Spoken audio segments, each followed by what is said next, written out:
So, welcome, Suzanne Dressing, to the Women's Circle podcast, where we just want to have a little chat about who you are, how you came to motherhood, and what you've been finding along the way. So, like, whatever you want to share. I'm just going to ask questions, but welcome. Thanks for joining.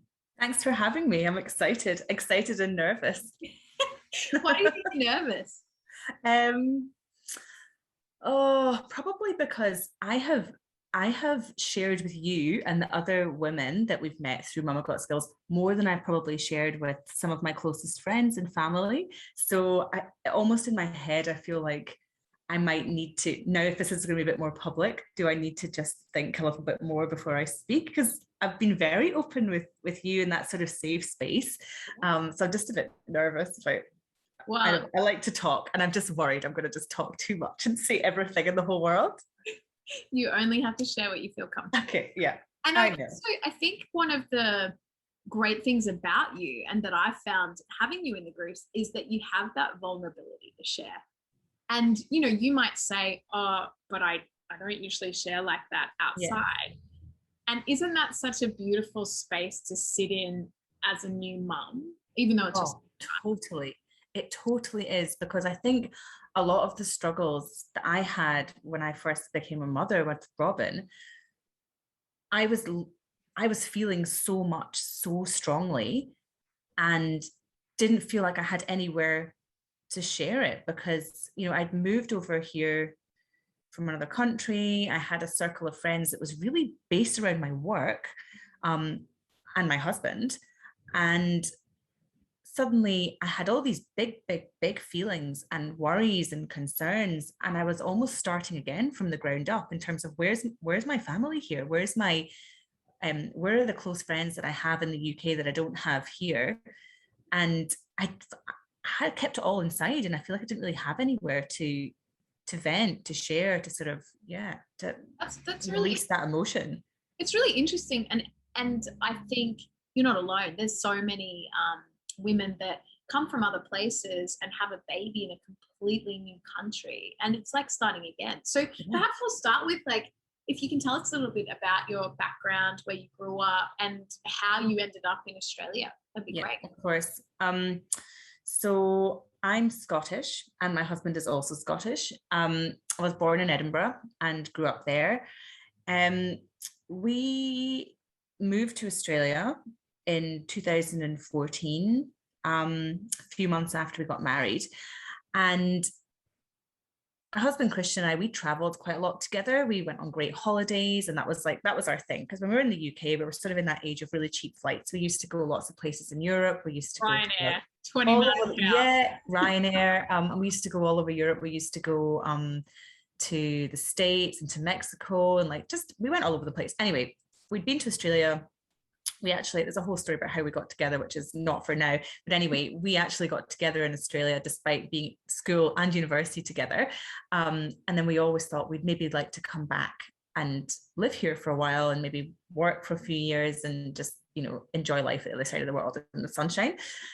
And Christian had sort of been on my case about it for a long time, for many years. Like, let's do the visa thing and let's just try and get over there.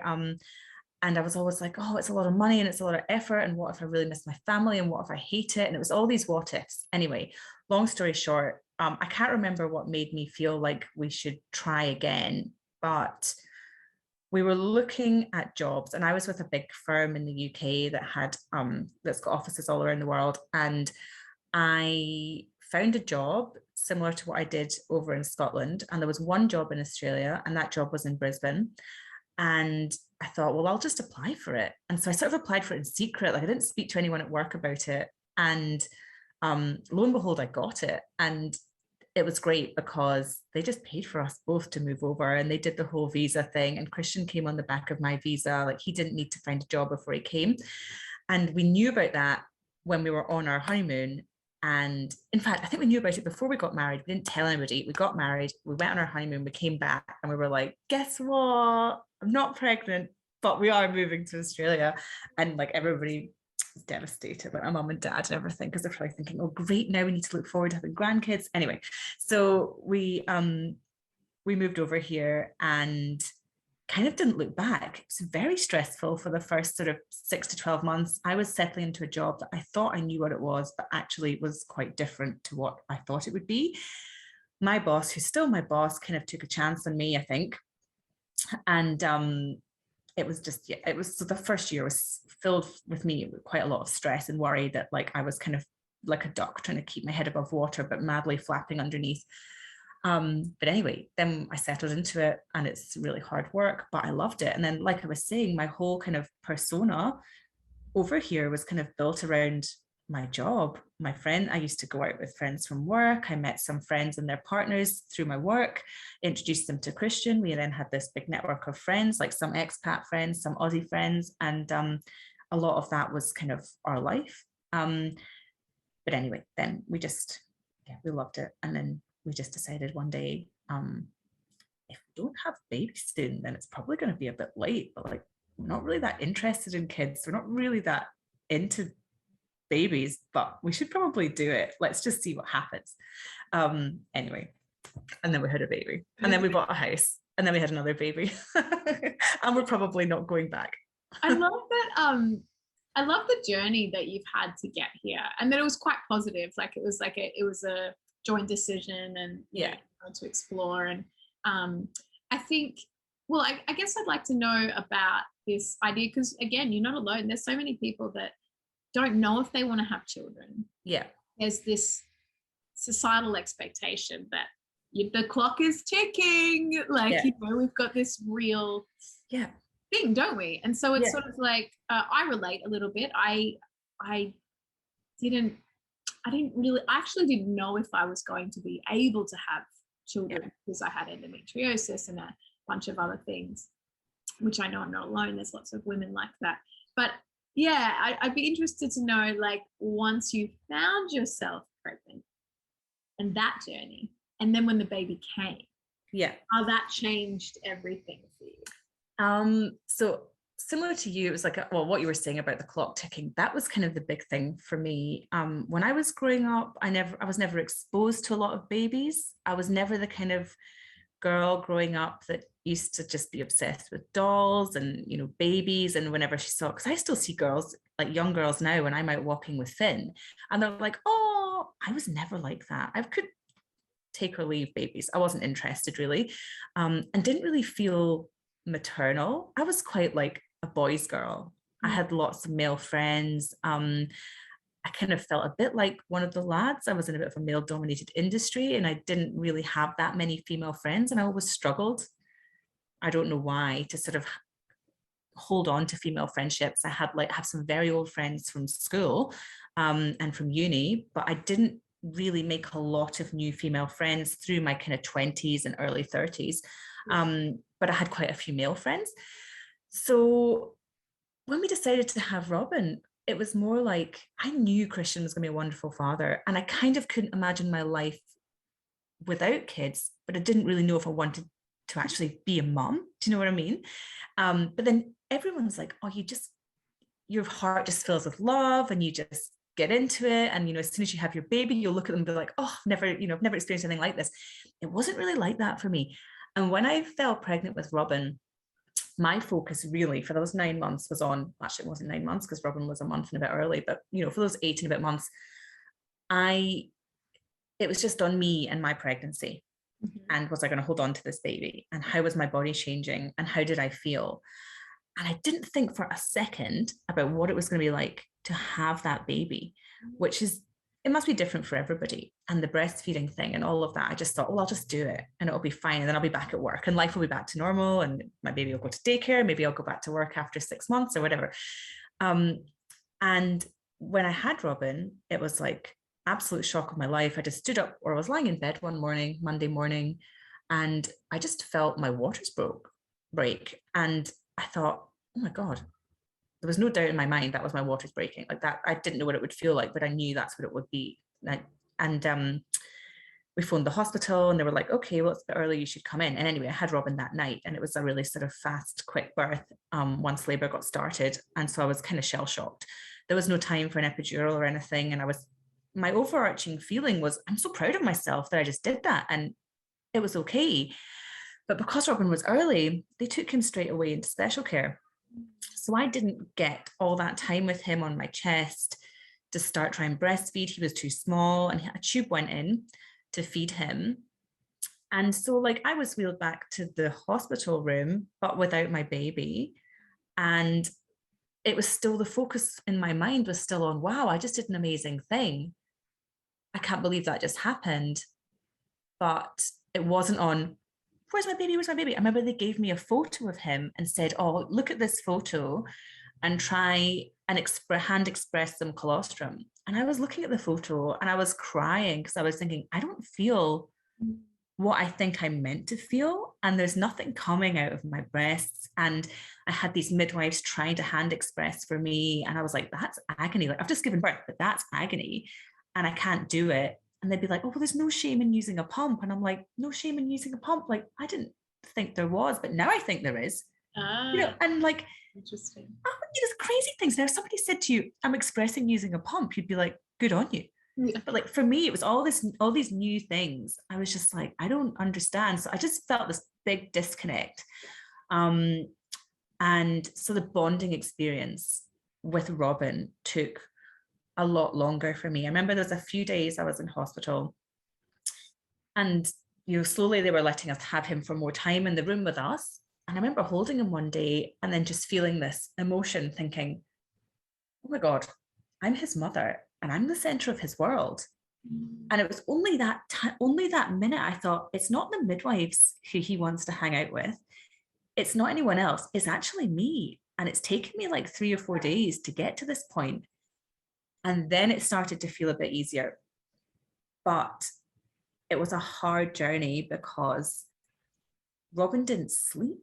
He was one of these babies who was awake every 45 minutes, all the time, every night. I would just dread the night because I thought, I'm going to be up all night and I'm shattered and I can't even see because I'm so tired.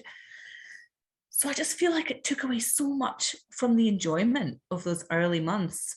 So much. And I feel terribly guilty about it, actually, because the experience I've had with Finn is completely different. Maybe partly because he's a second baby, partly because I'm less anxious, but he's also a much better sleeper. So I kind of feel like this could have been what it could have been like with Robin. But those first few months with Robin were just so hectic for me. I remember my mom and dad were here and they weren't staying with us, which was still a good decision because it was just so intense in our house and it was tiny. But I remember saying in front of Christian and my mum one day, like crying and just Christian trying to encourage me to go for a walk around the block and leave Robin with my mum.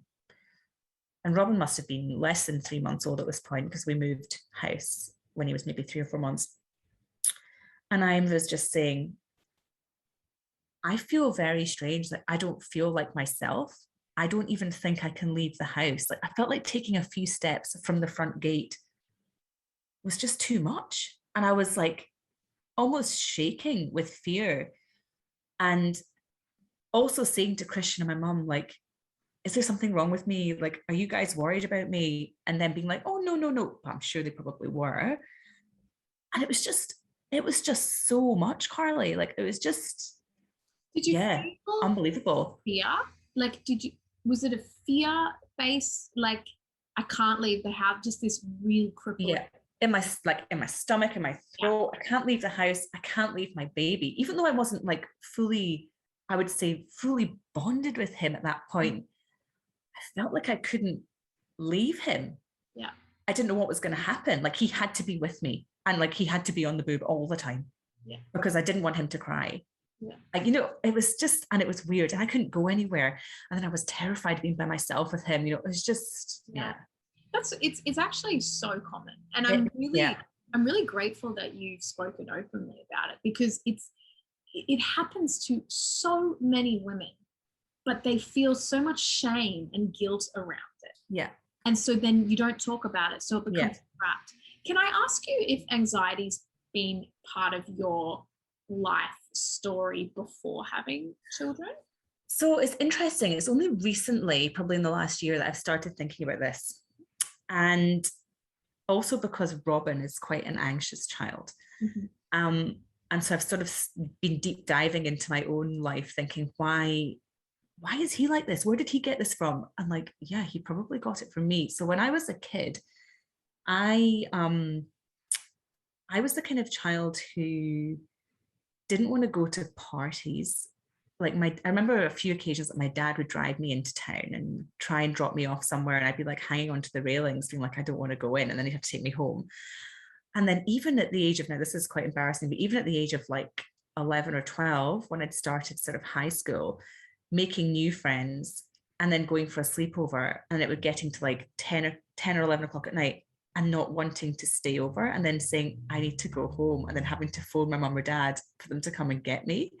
I did that. Oh my gosh. Again. And it's so weird because it's not even like I was a massive homebody who was like really obsessed with my mum and dad, you know.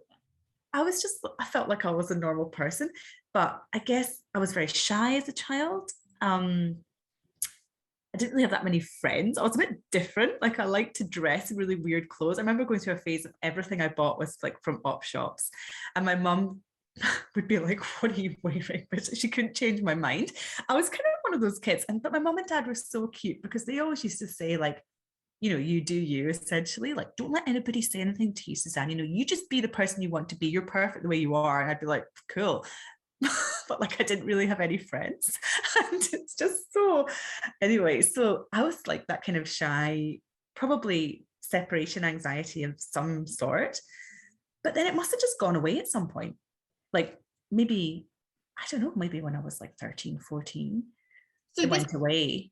This is really interesting, this point that you're making now. And I wonder if we can unpack a little bit, because, you know, the idea that it goes away, this is something I've been working with, because I'm like, does it actually go away, or do you just develop a coping mechanism? I think I have developed a coping mechanism, because I remember reading something when I was like finishing uni about fake it till you make it, that whole concept. And I was like, I did well at school. I was very geeky. Had really good grades. I had a good university degree. I did a postgraduate degree. And all the way through, I was like very happy with my academic success. Like that was my thing. Like I wasn't very good at sports. I wasn't very good at anything else, but I was like quite smart. And I got a job when I left uni. And I really wanted this job, and I did really well in the interview and I got the job. But actually the thought of doing that job in this office with all these older men, because it was like all men pretty much, maybe one or two women, professional women, terrified me. And so then I started to put up this, like, I don't know if it was like a front or a shell, but it was like, I'll just keep going until it feels like it's right. Mm-hmm. And even if I'm terrified inside, I'll just keep going. And soon this is going to feel normal. And then I think that's what happened. You just kept going in life. I just kept going. And then when I became a mother, I think it was just totally stripped bare. And I was talking to one of my original Mothers Group friends the other day. We have a chat group, and we were talking about, like, sometimes we message being like, does anyone else just feel like the worst mother in the world today because they have just shouted at their child all day and they've been rough and they've been not the person that they want to be? And then this opened up this whole discussion about how, like, when you go back to work, it's going to feel easy, because when you're at work, you can problem solve, and, you know, nobody's going to shout at you and throw a plate at you, you know, hopefully.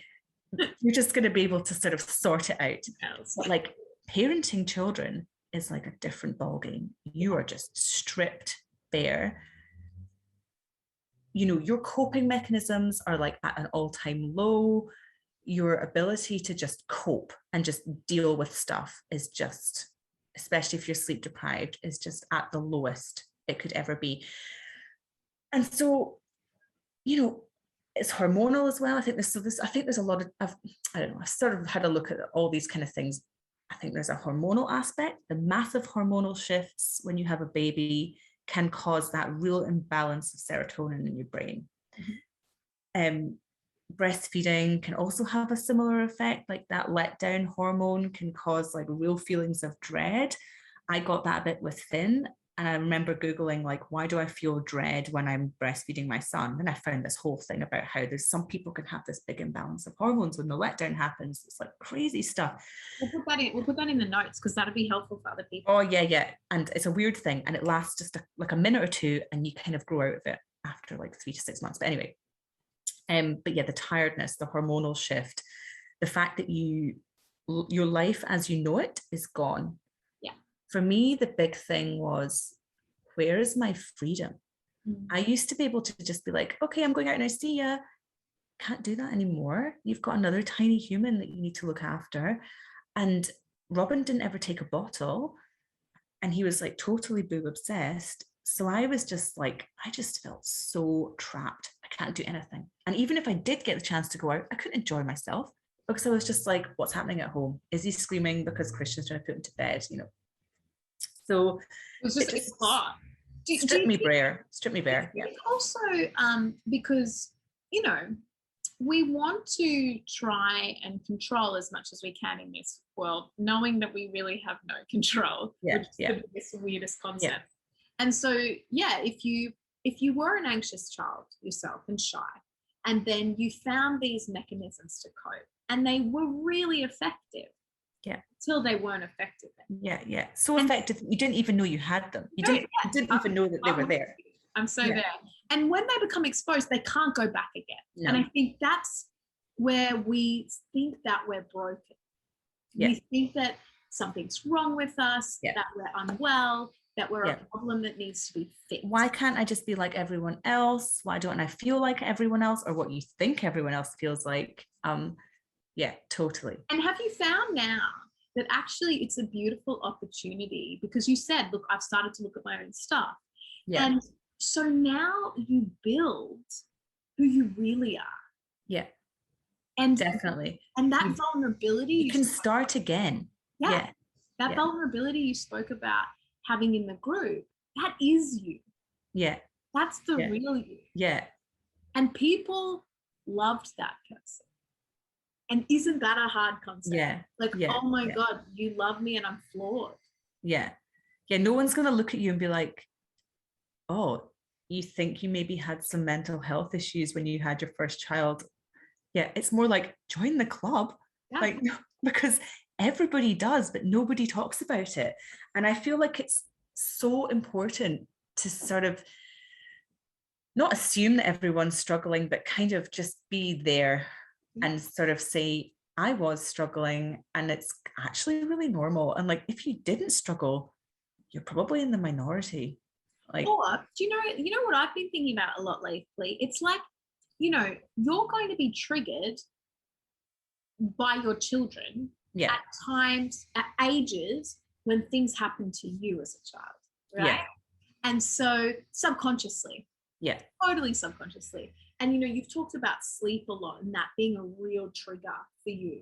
And while that's not one of my triggers, there's been other things. So it's sort of like, we're just, it is actually a huge opportunity for growth if we see it that way.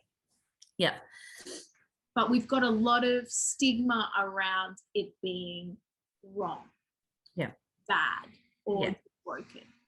And it's like, we need to open up a lot more to the fact that this is a transition, and transitions are difficult, and that there is no shame in reaching out for support. So I guess like on that healing journey that you're on, what are the things that have been your help, your kind of rescues? Not that you need to be rescued, you're not broken, but like the things you've been able to reach out for that have been supported. So for me, the big thing was being brave enough to go to the Child Health Queensland mothers group. That I remember the health visitor who came to my home when I had Robin said, have you signed up for it yet? And I'm sort of like, oh, I haven't done it. Anyway, she's like, do it. There's one in Paddington. So I signed up and I was like so lucky to be put into this group with these other mums.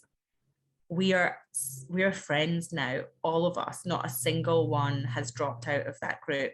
We've been on weekend getaways together. We've been for lunches and dinners. We have a chat group where there's like at least probably 5 to 10 messages every single day. And we've transitioned from being like, oh, this is, so-and-so from a mother's group, to this is my friend. We met at mother's group. And for me, I was kind of like, oh, this motherhood thing, like, yeah, don't know that I really want like loads of mum friends. Oh my God, I couldn't live my life without these mum friends. And they know that. And it's funny because I remember at first thinking, these ladies mean so much more to me than I probably mean to them. But it's become clear over the last 3 years that I think we all mean as much to each other for different reasons, as I think they mean to me. Do you know what I mean? So we're a support network. If somebody's kid is ill, it's like, has anybody dealt with this? Or, I'm feeling really down today about this. My mum's sick, or, I'm worried about my child. I think he's got anxiety, or he's not sleeping, or has anyone seen this great recipe? And it's everything. And it's like a secret little club that you're in. Yeah. And then I thought, oh God, what am I going to do when I have Finn? Because, all those mums are back at work, or we're now on different time frames because some have had their second baby. And then I came along to your craft group back in February when Finn was like 2 months old, thinking, oh, I'll probably be the only mum who's got 2 kids, and Finn's probably going to be younger than most other babies. But no, there were lots of mums with more than one child and lots of young kids. And I stuck around for 3 or 4 sessions. And now I've got a new mums group, and like we all hang out on a Friday morning, and it's just been amazing. And I have just understood the value of that so much. So, not letting it fall away, being like, let's carry on seeing each other, because they're the things that get you through. Just having the chat and the support and the camaraderie of all these other mums is the best thing ever. So there's that. Is it not lost on you, the irony about how you grew up with a lot of male friends? Yeah. But it's this women's connection that is like filled your heart in a way. Yeah. And almost to the point where like, I've still got some good male friends, but I think when you become a mother, it's almost just my personal experience, I just find it a little bit harder to relate. Yeah. They just don't, it's just not the same. I used to be a big drinker. I go out with all these guys from my work, so many men around the kind of work I do, and just drink and have a great time. And like, I just feel like I can't do that now. I'd rather go out for a long lunch with the girls and like bitch about life and, have a few wines, which I never really used to do. Like, it never used to be me.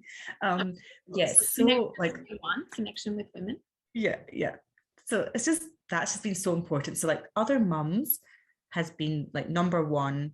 And I think, I maybe come across as somebody who's like not really shy, but as I've just said to you, like, I was very shy as a child. So I've definitely got this persona that I automatically bring out when I meet new people, which feels real, it feels authentic to me, but slightly less so like when I'm very tired, for example, or if I'm feeling a bit low or anxious, it's more of a struggle. And they're the times when you're more likely to see me just sit there and not really say anything, because I'll just be pulled back into my sort of probably real self.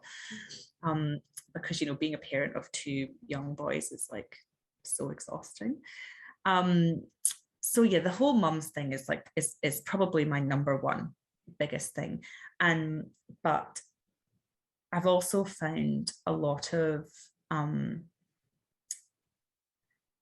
sort of I don't know if the word like relief or enjoyment or me time or self-care in sort of creative pursuits. I did a ceramics course when Robin was like, I wasn't back at work yet, so he was probably like 9 months. I started doing it, and I'm not very good. I just absolutely loved it. And I was like, this is my me time. Like, I'm getting out the house, and like, I know that Robin's going to be fine. And I just was obsessed, and I still do it now. And I just find it so like mindful, and I love creating stuff. It's great. I love plants. I'm always like propagating things or potting things up or like hunting down like the bargain things from Bunnings and like seeing if I can bring them back to life, like that sort of stuff. I love doing that too. I love the plant. It's almost dead. I need to look after it. What does that say about us? Yeah. I know. And Christian's like, Suzanne, like you filled the bathroom with plants. Like, I'm like, yeah, look, I have like a really old ensuite in the corner and it's just filled with plants. And he hates it. But anyway. How has the communication with Christian been? Because, you know, you have I mean, I don't know. I'd love to know how it was before you had children.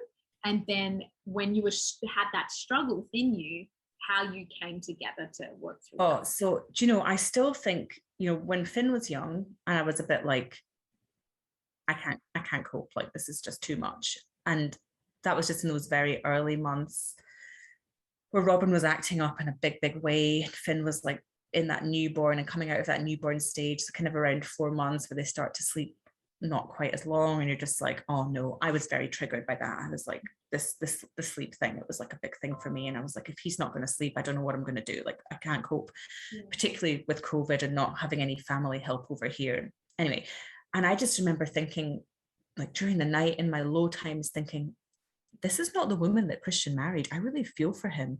He thought he married like this like strong professional woman who's got a good job and is like confident and, you know, everything, and she's just been like stripped open and not washed her hair for like a week, looks in absolute state, is crying all the time, is stressed, is shouting at the children, like, and he is so calm and level-headed, like he never shouts. And even if I totally lose it, he's like always like 5 minutes later, I'm apologizing and he's like, I've moved on, it's okay. You know, he's so chill.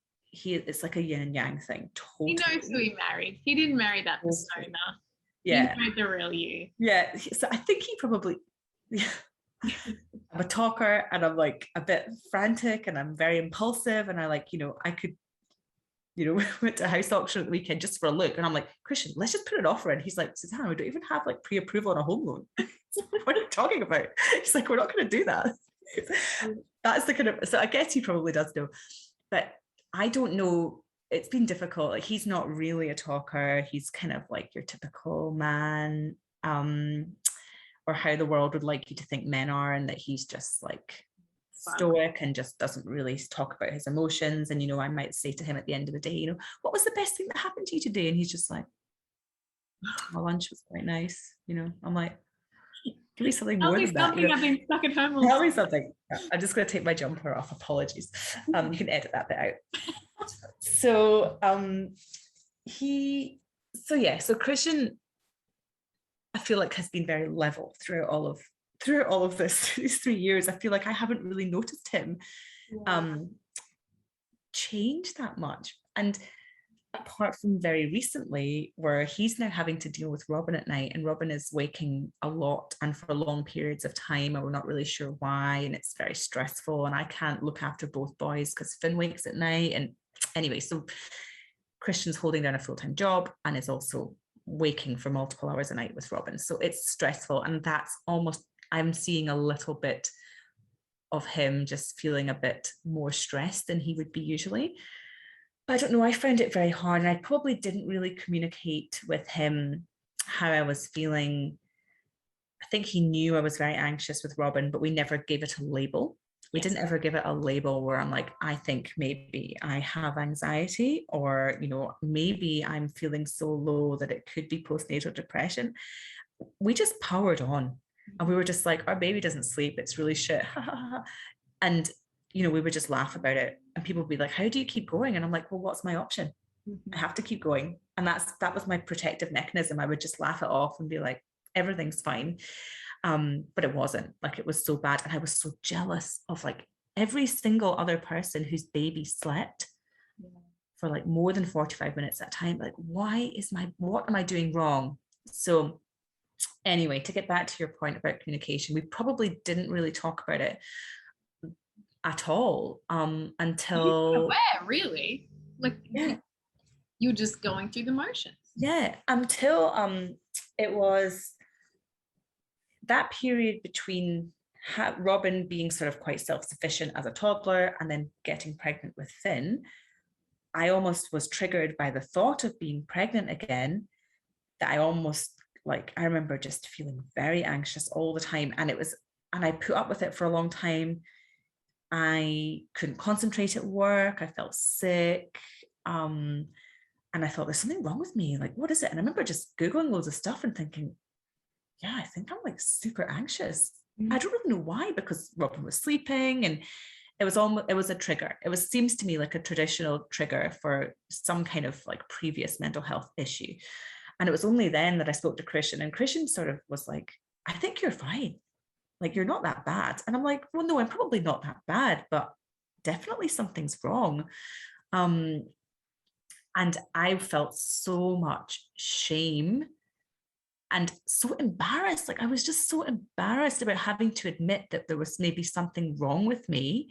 And I had to tell my boss at work that I was just not quite myself. And then he was saying, yeah, I kind of noticed. And then that made me feel so, when you just think that you think that you're just living your life and covering everything up, but actually you're not. Yeah. So that was a really stressful time.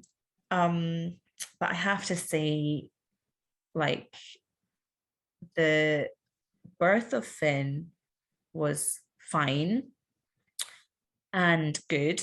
And when they put him on my chest when he was born, and it was almost a bit like, oh, well, you're the last birth of the day, so you can kind of stay here and enjoy that period with him for as long as you want. And I was just like, I felt that glow and that love that I expected to feel with Robin, that I didn't get the chance to feel and didn't feel. And I was just like, everything's going to be okay. And it kind of was. Yeah, it's just so it was completely different. Breastfeeding was still a nightmare, but we got there. That was a real thing for me as well, like breastfeeding, and then feeling like I couldn't do it and feeling like it should be the most natural thing in the world, but it's not. And struggling for those first sort of 6 to 10 weeks, just being like, I can't do it. He's not latching. What am I going to do? Just so stressful. Anyway, yeah. So during that time, the connection with your friends was really instrumental. Yeah. And did you say working with your hands as being? Yeah. It probably was my hands, actually. Keeping busy with my hands. Yoga. Have you seen anyone? Like, have you talked to anyone, like any kind of therapists, or like done any kind of physical healing stuff? No physical healing really, but yeah, I did see a psychologist before Finn was born as a sort of preemptive. Yeah. I'm a bit worried about how things are going to go, and talk to her about all my concerns. And that was really nice, just having somebody to kind of vent to. And I think I had to feel like, I think the reason I did that was because I had to feel like I was fixing something. And I had to do something, because if I didn't do it, then I wasn't fixing the problem. Do you know what I mean? I felt like I can't do it by myself. Like, there must be a solution. And that's probably, I guess that's probably how I think. Yeah. So yeah, I went to the doctor and I said, this is the issue. I want to see a psychologist. Can you refer me? And like, they're like, yep, we can do that. And I just need to find a solution to this problem. And it's probably only now on reflection that I've realized it's just a work in progress. Totally. I love that. And you just do all the different things on a day-to-day basis that are going to make you be able to cope and make you feel better. And I just found there's lots of things that have made me feel better. And thanks to you, things like daily exercise, getting out into the fresh air, being outside, trying to convince Robin that if he goes outside, he will feel better and he will not be running riot in the house. Like, I don't want to go outside, Mummy. I'm like, we all just need to go outside, and I guarantee the world will feel like a better place. I'm going to stop shouting at you. You're going to stop throwing things. You're going to stop attacking your brother. Your brother's going to stop crying. Like, so there's just fresh air, going for walks, like not strenuous exercise, but just normal stuff. And working with my hands. I'm desperate to get back into pottery. I just have no time to do it. So yeah, I do other little things like the plants and stuff like that. And I try and, I'm always like baking or making some rubbish thing that's like nobody wants to eat, like teething biscuits for Finn, that he's just like a baby and he's like, I'm not touching them. They're the sorts of things I do because I think when I'm feeling it, I just need to be busy. I need a project. And is it something about the completion of the task? Because you said, well, that's interesting. That's interesting because I tend to have lots of things on the go and very little completed. And I don't know why that is. And it's funny being off work with Finn. I've just noticed that a lot recently, that I'm always starting something and it's not getting finished. And that's an issue that I used to have at work as well, where I just, I'd have lots of things on the go, lots of sort of projects almost finished, but just not quite finished, tied in a bow. And that's something I need to work on. I try and in childhood somewhere in childhood, that was a thing. Like, yeah, I don't know how to get to the bottom of it, Carlie. Like, I feel like I need to, like, I don't know, be hypnotized or have my dreams analyzed or something. I'll tell you who to go see. Oh, great. Because it's really annoying because, I'm always, even with tidying the house, I'm trying to say like, okay, finish one thing before you move on to the next thing. So I've started to do a new thing where I'm like, all the books have to be put away. Every room in the house, I put all the books away. Then it's toys, then it's clothes, because otherwise I just run around and I tidy little bits of everything and nothing gets finished. And then it's like, oh, overwhelming. Order is helpful. Yeah. And you know what, like, but the key thing that you said there, and this is what would be helpful for everyone, the awareness that there's a pattern that doesn't suit you anymore. Yeah. It's enough for you to start, you'll just very gently start working out where that came from. Yeah. And why that's a block. Yeah. And then you literally just release it from awareness. You're like, that's happening again. Yeah. Yeah. And it's huge. That's really great. Yeah. So I do feel a bit like it is great that I'm aware of it, but I'm also a bit disappointed in myself because I guess I've always been a bit of a perfectionist. But then you would look at my house and think, is she? But in my mind, I think I am. But I'm very easily overwhelmed with like mess and stuff and projects and Yeah. And that's okay. It's life, I guess. Yeah. And who said we have to finish everything? And you have to, there's so many programming things within us that once you start questioning, you're like, oh, why do I think that has to be that way? Yeah. And then my wise boss said to me, two wise things he said to me, which I was going to mention one earlier, which was and now he's a man, but he's got 2 kids. But he said, Suzanne, you are somebody who likes to be able to control things in your life. He's like, most people are. And he said, when you become a mother and you have your children, the biggest struggle that you might have is that you no longer have control over anything. You can't force your baby to sleep. You can't force them to eat. You can't. And I remember him telling me this when I was pregnant with Robin and thinking, oh my God, I'm terrified. But I think about it all the time. Like 4 years later, and whenever I see him and I hear him say it to sort of other pregnant ladies in the workplace and their faces being like, and I'm like, he's right, I'm like, he is right. Like you lose control over like so much of your life and you just have to roll with it. Like the sooner you acknowledge that, it's probably better. I'm actually really grateful that came from Dad. Yeah. Empathizing and understanding the parent struggle. It would be awesome to finish with any tools. Like I know you said a few things that you've done to help yourself, but do you have any tools that could help other women who are mothers on this journey, or even just about being a woman or looking at your own patterns, like anything you've come across, podcasts, books, groups?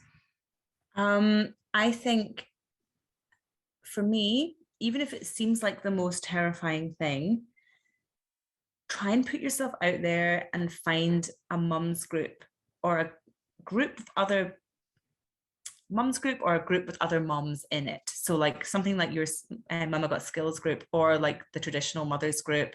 And now there's lots of other ladies. I have a good friend, a friend who's sort of started a mums group out in Ipswich, and a paid thing every week, just do it. And you might be scared the first 1 or 2 times, but you might make some of the best friendships that you'll have. And even if you don't, like, they'll be fleeting, but you'll get some joy from it at the time. Do you know what I mean? That's something else that I feel like, there's friends for all different reasons and all different parts of your life. Some are going to be long lasting. Some might just be for a few weeks, or some might just be for the day.